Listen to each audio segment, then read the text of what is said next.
Seattle-Tacoma International Airport, or SeaTac for short, is the busiest airport in the Pacific Northwest. It's home to Alaska Airlines and is renowned for its scenic approaches over downtown Seattle and Boeing Field, as well as its stunning departures past Mount Rainier. It's also the airport I've called home for the past 7 years, which gives it a special place in my heart. When MKStudios announced they were bringing their rendition of it to Microsoft Flight Simulator 2024, it became a day one pickup for me. Now that I've had it for a few days, I'd like to share my thoughts on whether it's worth picking up.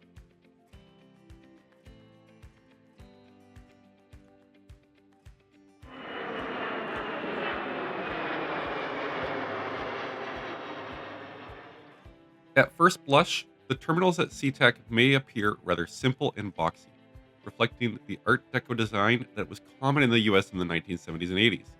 However, these terminals are a patchwork of old and new, creating a unique challenge for a developer in modeling and texturing. The 3D modeling of the buildings is fantastic, with a high level of detail across the complex. The older terminals have great depth to their modeling in areas of the terminal that some developers may have just simplified to flat textures. One area that felt oversimplified, though, is the new atrium window.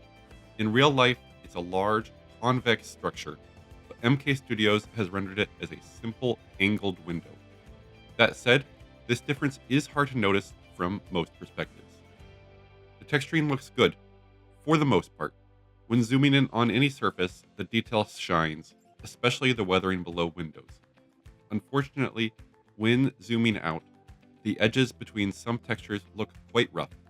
A little bit of blending at these edges would go a long way. The windows are see-through and tinted, but the opacity was underdone. It is far too easy to see into the terminal. I can understand this choice, considering there was a significant amount of internal detail worth showing off, but it results in the windows looking more aqua bluish as opposed to the dark gray they are in reality. On the other hand, the Skybridge window tinting is absolutely spot on. The interior of the airport is extensively modeled. Pretty much everything you would be able to see from the flight deck is modeled and visible. There's a lot of detail throughout the terminal. The signage, the flooring, the seating, even the garbage cans, all look accurate. There are also people modeled as well. And from a distance in the exterior, these people add a lot of depth to the terminal scene. Up close, these people do not look all that good. And there are some pretty funny cases of copy and paste. I think the dev could have done well by getting a couple more models or just different shirts on these models. To the south are maintenance hangars for Delta and Alaska. These look great from a modeling and detailed perspective, however, both have some issues. The lettering and logo on the Delta hangar appears slightly oversized and contrast too sharply, giving it an almost cartoonish look. In contrast, the Alaska hangar feels too muted in color and lacks the signature deep blue seen on the real building. At the north end of the airport are numerous cargo and logistics buildings. These are well modeled and feature strong texturing. MKStudios has paired this with a significant amount of clutter, which gives the area a convincingly busy feel. That said, the clutter placement could use more attention to detail. It seems they mostly used Alaska Airlines ground service equipment and scattered it throughout, even in front of the FedEx hangar. This might be immersion breaking for cargo-focused simmers.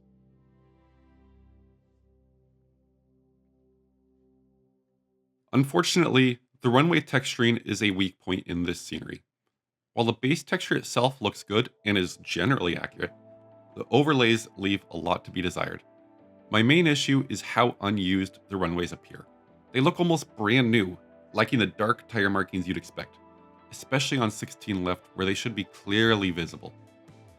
There are also discrepancies in the painted markings compared to real life, particularly in how the layers are handled, though that might be a bit nitpicky. In contrast, the taxiways are absolutely fantastic. The texturing is detailed, and the paint markings appear accurate. One detail I want to specifically commend is the creases between pavement sections. This is often overlooked by other developers, so it's great to see MKStudios put effort into it. The unique taxiway markings near the end terminal are also well done. The font isn't a perfect one-to-one match with real-world signage, but again, that's a minor detail. The aprons also look great and appear accurate. Additionally, these gates all look well worn, and the wear details appear to be unique for each gate. The taxiway signs look good up close, however the runway entry and exit signs have a weird red LOD flashing issue when viewed from a distance. SeaTac also has a unique feature at its south end, a series of gantry-style runway light structures. These are excellently modeled and a great touch of realism. As for the ground textures, I really appreciate the inclusion of 3D grass throughout the grassy areas. The presence of actual hills and valleys between runways adds depth and realism to the scene. I did experience some LOD popping in these grassy areas, but after some research, it seems to be an asobo issue rather than a problem with this scenery specifically, and it doesn't occur on all systems.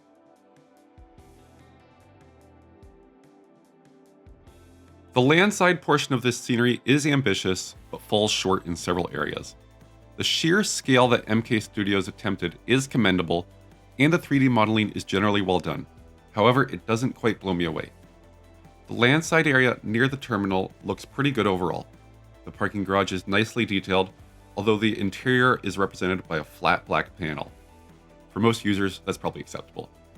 In the drop-off area, most elements look accurate, but the airline's signage is very outdated. For example, Eurowings and Jean Air haven't served Seattle since before the pandemic. That said, since users will rarely explore this area, it's not a major issue. From a distance, the terminal side landside area actually looks quite good.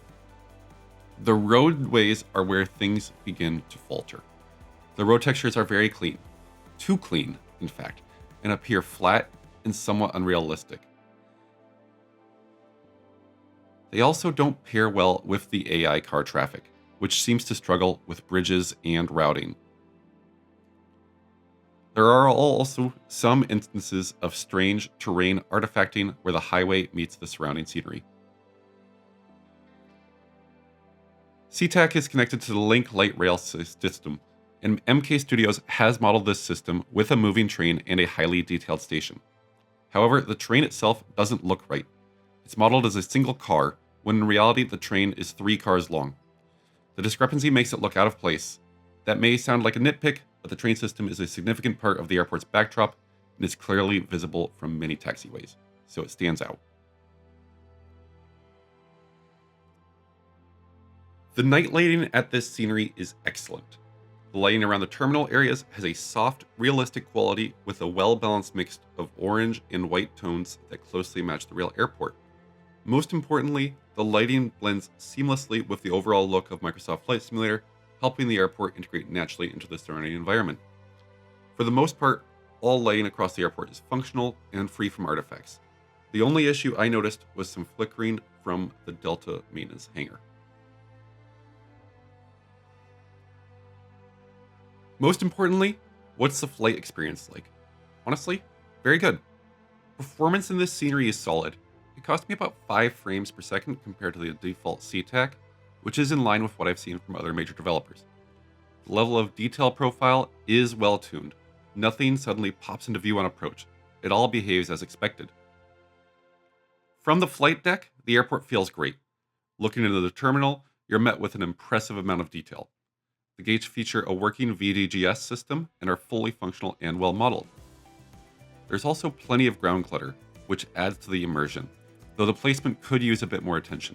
For instance, Alaska Airlines trucks are scattered everywhere, and I noticed Southwest pushback trucks parked in the United section of the terminal.